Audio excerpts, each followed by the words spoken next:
پټیرانې جګړه ایو پکې د قطر نه راغلي خو د قطر په پیسو به کار نه شوي وواړه پټیران جنګېده وواړه پټیران باندې شهیدان شي په زوره باندې څه شول وایي څه شول دا چا شهیدان شول دا پټیران چې جنګېږي زه خو تاسو ګورم چې ویښې کوته ځکه زه یم توجه صاحب زما ویډیو ته به ګوري نه دا د توجه لپس زه وایم دې لپاره چې وته نه پس مو په پټو پټیران په جنګي مړ شي دا شهید خچل خدای دې روخيار دې بده پس مو په پټو په چې جنګي او دا د خانداني دشمنو باندې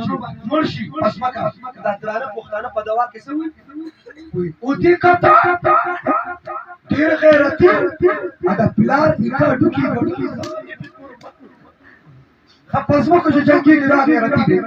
او په اسلام چې جنگي کې ان شاء الله ور بشي خبر بشي انت کې سب برابر پته به دی ولګي چې اخای خلک راځي خای ته باجو دیو چې